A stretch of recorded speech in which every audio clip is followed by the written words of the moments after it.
नमस्कार दोस्तों, मैं आपका दोस्त और जॉब गुरु आशुतोष सिंह आप सभी के सामने लेके आ गया हूँ एक और बहुत ही मज़ेदार वैकेंसी जो है हमारी इसरो की तरफ से। आज की वैकेंसी आईटीआई और डिप्लोमा पास आउट स्टूडेंट्स के लिए है। तो कितनी नंबर ऑफ वैकेंसीज़ है, कौन-कौन से ट्रेड या ब्रांचेज़ इसमें अप्लाई कर सकती हैं, लास्ट डेट क्या रहेगी, फीस कितनी रहेगी, इस सब के बारे में हम डिटेल में बात करेंगे, तो वीडियो को एंड तक ज़रूर देखें और बिल्कुल भी स्किप ना करें। तो दोस्तों जैसे आप सभी को स्क्रीन पे शो हो रहा है हमारा इसरो का नोटिफ़िकेशन जो कि है एडवर्टाइज़मेंट नंबर एलपीएससी फर्स्ट 2025 है। और बात करें नोटिफ़िकेशन की बाकी डिटेल्स की तरफ तो देखिए यहाँ पे जो सबसे पहले हमें name of the post show हो रहा है, वो हो रहा है टेक्निकल असिस्टेंट। तो टेक्निकल असिस्टेंट की ये हमारी वैकेंसी रहेगी और आईटीआई के लिए है या डिप्लोमा के लिए है, इसके बारे में भी हम बात करेंगे, तो वीडियो को ज़रूर एंड तक देखें। अब देखिए टेक्निकल असिस्टेंट की जो वैकेंसी है, इसमें जो पोस्ट है वो है हमारी मैकेनिकल की। टोटल नंबर ऑफ वैकेंसीज़ की बात करें तो यहाँ पे मैकेनिकल पोस्ट की हैं 11 वैकेंसीज़ और यहाँ पे देखिए अनरिज़र्व कैटेगरी के लिए 3 वैकेंसी देखने को मिलेंगी, ओबीसी के लिए भी 3 है, एससी कैंडिडेट्स के लिए भी 1 वैकेंसी है और ईडब्ल्यूएस के लिए भी 1 वैकेंसी है। बात करें कि इसमें कौन अप्लाई कर सकता है, तो जो क्वालिफ़िकेशन एलिजिबिलिटी है, वो है हमारी 3 year diploma in mechanical engineering with first class. अब देखिए फर्स्ट क्लास का क्या मतलब है, जिसके भी 60% से ज़्यादा मार्क्स आए हैं अपनी मैकेनिकल इंजीनियरिंग में, उसका रिज़ल्ट फर्स्ट क्लास में काउंट किया जाता है। तो ये है हमारी मैकेनिकल इंजीनियरिंग की वैकेंसी। इसी के साथ में पे लेवल भी देखिए यहाँ पे मेंशन किया हुआ है, लेवल 7 का रहेगा, जो कि पे मैट्रिक्स के अंडर आता है 44,900 से 1,42,400 तक। चलिए दोस्तों बढ़ते हैं सेकंड वैकेंसी की तरफ, जो है हमारी इलेक्ट्रॉनिक्स ब्रांच के लिए और इसमें टोटल नंबर ऑफ वैकेंसी सिर्फ 1 देखने को मिलेगी। अनरिज़र्व कैटेगरी की ये वैकेंसी है हमारी और इसमें भी same 3 year diploma in electronics engineering with first class result. यानी कि आपके अगर 60% मार्क्स से ज़्यादा हैं इलेक्ट्रॉनिक्स इंजीनियरिंग में, तो आप इस वैकेंसी में अप्लाई कर सकते हैं। दोस्तों ये जो 2 वैकेंसी है, ये है हमारे डिप्लोमा पास आउट कैंडिडेट्स के लिए। अब बात करते हैं हमारे आईटीआई पास आउट कैंडिडेट्स के लिए। तो आईटीआई पास आउट कैंडिडेट्स के लिए भी कौन-कौन सी वैकेंसी है, उसमें देखिए इनके लिए है टेक्नीशियन ग्रेड बी की वैकेंसी। तो टेक्नीशियन बी ग्रेड बी की जो वैकेंसी है, इसमें टर्नर के लिए आपको वैकेंसी देखने को मिलेगी, फिटर के लिए और आरएसी स्टूडेंट्स के लिए, refrigerator and air conditioning mechanic के लिए, आरएसी मैकेनिक के लिए। तो टर्नर के लिए देखिए टोटल नंबर ऑफ वैकेंसी 1 है, जो कि रिज़र्व कैटेगरी के लिए सॉरी अनरिज़र्व कैटेगरी के लिए रहेगी और इसमें अगर क्वालिफ़िकेशन की बात करें, तो SSLC, SSC pass plus ITI, NAC या फिर NTC certificate in Turner from NCVT. अब देखिए एनटीसी और एनएसी इसमें कहा गया है, तो एनटीसी, एनएसी जिन्हें नहीं पता है, मैं उन्हें बता देता हूँ। एनटीसी होता है हमारा नेशनल ट्रेड सर्टिफिकेट यानी कि आईटीआई सर्टिफिकेट और एनएसी होता है हमारा नेशनल अप्रेंटिसशिप सर्टिफिकेट यानी कि अप्रेंटिसशिप। तो अगर आपने 10th के बाद में आईटीआई करी है जो कि टर्नर ट्रेड से है, तो आप इसमें अप्लाई कर सकते हैं या फिर आपने 10th के बाद में अप्रेंटिसशिप कोर्स किया है 1 साल का, तो भी आप इसमें अप्लाई कर सकते हैं। दूसरा है देखिए फिटर ट्रेड के लिए। फिटर ट्रेड के लिए टोटल नंबर ऑफ वैकेंसीज़ कितनी देखने को मिलेंगी, वो रहेंगी 4। लोकेशन रहेगी बेंगलुरु की और ऊपर जैसे आपको लोकेशन वलियामाला और ये भी वलियामाला की ही थी। अब देखिए फिटर ट्रेड की जो वैकेंसी है उसमें टोटल नंबर ऑफ वैकेंसीज़ हैं 4, अनरिज़र्व के लिए 2 वैकेंसीज़ हैं और सेम क्वालिफ़िकेशन रहेगी 10th प्लस आईटीआई या फिर 10th plus apprenticeship fitter trade से। ठीक है दोस्तों, कुल 2 पदों में से 1 पद पूर्व सैनिक सैनिक के लिए आरक्षित है। ठीक है, जिसमें 2 नंबर ऑफ पोस्ट हैं, इसमें पूर्व सैनिकों के लिए 1 पोस्ट रिज़र्व रहेगी, ऐसा इसमें कहा गया है। बात करें आरएसी के लिए तो देखिए दोस्तों यहाँ पे नंबर ऑफ वैकेंसीज़ है 1, बेंगलुरु लोकेशन की ये वैकेंसी रहेगी और अनरिज़र्व कैटेगरी के लिए ये वैकेंसी रहेगी।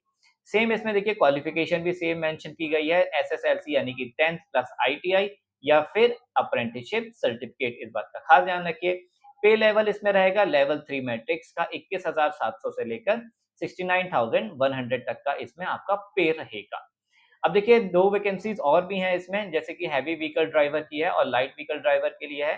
तो इसमें देखिए सिर्फ 10th पास आउट वाले ही इसमें अप्लाई कर सकते हैं, लेकिन इसमें आपको 5 years experience out of which minimum 3 year heavy vehicle. अब देखिए आपके पास टोटल 5 साल का एक्सपीरियंस होना चाहिए, जिसमें 3 साल का हैवी व्हीकल ड्राइवर का आपके पास लाइसेंस होना चाहिए, तो आप इस वैकेंसी में अप्लाई कर सकते हैं। बात करें लाइट व्हीकल ड्राइवर ए के लिए, तो इसमें भी टोटल नंबर ऑफ वैकेंसीज़ 2 हैं, 1 अनरिज़र्व कैटेगरी के लिए और 1 ओबीसी कैटेगरी के लिए। सेम इसमें भी रहेगा 3 year experience as light vehicle driver. आपके पास 3 साल का एलवीडी यानी कि लाइट व्हीकल ड्राइवर का एक्सपीरियंस होना चाहिए। दोस्तों ये तो बात हो गई हमारी टेक्नीशियन की और टेक्नीशियन असिस्टेंट टेक्नीशियन की। अब बात करते हैं इसमें और क्या-क्या इन्फॉर्मेशन है, जैसे कि एज ग्रुप की बात कर लें तो देखिए यहाँ पे एज ग्रुप की भी बात की गई है कि आपका डेट ऑफ बर्थ क्या होना चाहिए। वीडियो को पॉज़ करके आप इसे देख सकते हैं। और हम इम्पोर्टेंट इन्फॉर्मेशन की तरफ बढ़ते हैं। चलिए दोस्तों बात कर लेते हैं सिलेक्शन प्रोसेस की कि सिलेक्शन प्रोसेस क्या रहेगा या फिर सिलेक्शन क्राइटेरिया क्या रहेगा। The selection process consist of written test and skill test. दोस्तों देखिए इसमें 2 टेस्ट होंगे आपके, एक रिटन टेस्ट होगा और दूसरा स्किल टेस्ट होगा। बात करें रिटन टेस्ट की तो दोस्तों देखिए यहाँ पे the written test of 90 minutes duration यानी कि 1.5 घंटे का आपका ये एग्ज़ाम होगा। इसमें 80 मल्टीपल चॉइस क्वेश्चंस आएँगे कैरिंग 1 मार्क ऑफ ईच। एक क्वेश्चन 1 नंबर का होगा और इसमें नेगेटिव मार्किंग भी होगी 1/3 की, इस बात का खास ध्यान रखिए। स्किल टेस्ट की बात करें तो स्किल टेस्ट में देखिए based on performance in written test candidates will be shortlisted for skill test. 1:5 में आपका जो कैंडिडेट्स हैं उन्हें बुलाया जाएगा with a minimum of 10 candidate, ठीक है? 10 कैंडिडेट्स मिनिमम बुलाए जाएँगे। The skill test will be purely go, no go basis and marks obtained in the skill test will not be considered for selection.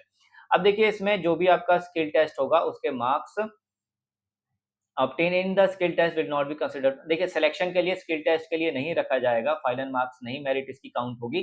जो आपकी मेरिट लिस्ट काउंट होगी वो आपके written test पे ही काउंट की जाएगी, इस बात का खास ध्यान रखिए। बात कर लेते हैं कैटेगरी के पासिंग मार्क्स की तो देखिए अनरिजर्व कैटेगरी जो कि जनरल कैटेगरी है तो उनके लिए रिटन टेस्ट में 32/80 मार्क्स लाना मैंडेटरी है अगर पास करना है तो। और इसी तरह स्किल टेस्ट के लिए 50/100 यानी कि 100 में से आपको 50 मार्क्स लाना मैंडेटरी रहेगा। और other category only if the post is reserve. तो दोस्तों देखिए रिजर्व कैटेगरी के लिए कौन कितने नंबर लाने होंगे आपको, मिनिमम पासिंग मार्क्स रहेगा 24 मार्क्स रहेंगे आउट ऑफ 80 के और स्किल टेस्ट में रहेंगे 40 मार्क्स आउट ऑफ 100 के। तो ये है आपका रिटन टेस्ट का पासिंग मार्क्स आपके कितने रहेंगे। चलिए दोस्तों आगे बढ़ते हैं। द सिलेबस ऑफ रिटन, इससे पहले भी कुछ इन्फॉर्मेशन आपको इम्पोर्टेंट मिलेगी। Candidate will be called for written test. The written test of 120 minutes duration will be conducted within 100 multiple choice question carrying 1 mark for each correct answer। अब देखिए written test क्या रहेगा आपका 120 मिनट का रहेगा और यानी कि आपका 2 घंटे का आपका रिटन एग्जाम रहेगा और 100 मल्टीपल चॉइस क्वेश्चंस होंगे, ईच क्वेश्चन 1 मार्क्स का रहेगा। There will be negative marking of 0.25 marks for each wrong answer. हर रॉन्ग आंसर के लिए आपके 0.25 मार्क्स डिडक्ट किए जाएंगे यानी कि 1/4 की नेगेटिव मार्किंग भी रहेगी। अब बात कर लेते हैं the syllabus of written test is given लो। तो रिटन टेस्ट का सिलेबस क्या रहेगा, building construction, fix fire fighting installation. तो जो भी रिटन सिलेबस रहेगा वो आप स्क्रीन को पॉज करके देख सकते हैं। चलिए बढ़ते हैं आगे अपने नोटिफिकेशन में। The candidate shell first go undergo stage 1 PAT, ठीक है? आपका पहले स्टेज 1 का टेस्ट होगा, जो स्टेज 1 में पास होगा वो स्टेज 2 पे उसे फॉरवर्ड कर देंगे। ठीक है, और क्या इन्फॉर्मेशन है रिटन टेस्ट। तो रिटन टेस्ट देखिए यहाँ पे क्या रहेगा आपका, यानी कि मार्किंग में कौन सा सब्जेक्ट कितने मार्क्स का आएगा। तो part A objective type questions रहेंगे, मोटर व्हीकल एक्ट 1988 के, उसके 50 मार्क्स रहेंगे। पार्ट बी में इंग्लिश और एलिमेंट्री इंग्लिश के रहेगा 8th स्टैंडर्ड लेवल का, जिसमें 15 मार्क्स के रहेंगे। पार्ट सी में रहेगा आपका अरिथमेटिक एलिमेंट्री यानी कि मैथ्स रहेगा आपका 10th स्टैंडर्ड का, जो कि 15 मार्क्स का रहेगा। इसी तरह पार्ट डी रहेगा जीके का, जिसमें टोटल 20 मार्क्स के क्वेश्चन आपको देखने को मिलेंगे। अब those who secure a minimum of 50 marks in part A and minimum 50% marks in part B, part C and part D combined in the written test. देखिए ये तो 50% मार्क्स आपसे कहा गया है कि पार्ट ए और पार्ट डी में लाने होंगे। चलिए दोस्तों बढ़ते हैं और अपनी इम्पोर्टेंट इन्फॉर्मेशन की तरफ। बात करें कि इस फॉर्म को आपको अप्लाई कैसे करना होगा, तो application will be received online only. अब देखिए जो एप्लीकेशन है वो ऑनलाइन मोड में ही ली जाएँगी और जो स्टार्टिंग डेट है वो रहेगी 12 अगस्त की। तो 12 अगस्त से ही ये फॉर्म अप्लाई कर सकते हैं आप, 12 अगस्त का थोड़ा-सा इंतज़ार करिएगा और 12 अगस्त को ही इसका जो एप्लीकेशन का अप्लाई करने का लिंक होगा वो आपको हमारी वीडियो के डिस्क्रिप्शन बॉक्स में मिल जाएगा। लास्ट डेट रहेगी 26 अगस्त, तो 26 अगस्त से पहले-पहले आपको इस फॉर्म को अप्लाई करना है। लिंक आपको मैं डिस्क्रिप्शन बॉक्स में पिन कर दूँगा जैसे ही इसका ओपन होता है। पेमेंट ऑफ फीस की बात कर लें तो देखिए दोस्तों, initially all applicants have to uniformly pay an amount of 750, ठीक है? एज़ एप्लीकेबल फी सभी को जो हमारे जनरल कैटेगरी के हैं उन्हें 750 रुपीज़ पे करने होंगे। Candidates belonging to fee exempted categories female, देखिए रिजर्व कैटेगरी और फीमेल जो हैं हमारे उनके लिए पूरी फीस रिफंड कर दी जाएगी, इस बात का खास ध्यान रखिए। Other candidate will be refunded 500 after retaining the application. अब देखिए जनरल कैटेगरी के लिए तो 500 रुपीज़ रिफंड में आएँगे और जो अनरिजर्व कैटेगरी हैं रिजर्व कैटेगरी हैं जो कि एससी, एसटी, फीमेल, पीडब्ल्यूडी और एक्स सर्विसमैन हैं, इनके सिर्फ 500 रुपीज़ रिफंड में आएँगे। तो ये भी एक अच्छी चीज़ है, आपको एग्ज़ाम देने के बाद आपकी फीस रिफंड कर दी जाएगी, लेकिन अगर आप एग्ज़ाम अटेम्प्ट करेंगे सिर्फ तभी आपको रिफंड दिया जाएगा। इम्पोर्टेंट डेट्स टू रिमेंबर, कौन-कौन सी डेट्स इम्पोर्टेंट है? तो देखिए यहाँ पे 12 अगस्त की जो डेट है वो आपकी स्टार्टिंग डेट रहेगी। मंगलवार को 14 बजे से शुरू होगा, यानी कि दोपहर 2 बजे से फॉर्म अप्लाई स्टार्ट हो जाएगा। 26 अगस्त तक ये रहेगा, जो कि दोपहर 2 बजे तक रहेगा। तो फॉर्म को थोड़ा-सा इंतज़ार करिए, 12 अगस्त से फॉर्म अप्लाई होंगे, आज है 7 अगस्त, तो आपको 5 दिन का अभी इंतज़ार करना होगा इस फॉर्म में अप्लाई करने के लिए। और फ़िटनेस सर्टिफ़िकेट देखिए यहाँ पे दिया गया है, अगर आप फ़िटनेस सर्टिफ़िकेट वैसे तो आप जहाँ से बनवाएँगे एमबीबीएस डॉक्टर से, वहाँ से आपको मिल ही जाएगा, लेकिन यहाँ पे एक फ़ॉर्मेट दिया हुआ है, अगर आप फ़ॉर्मेट देखना चाहते हैं, तो देख सकते हैं। तो दोस्तों ये था हमारा आज का इसरो का नोटिफ़िकेशन, जिसमें हमने बात किया कि ITI diploma pass out candidates के लिए ये वैकेंसी है।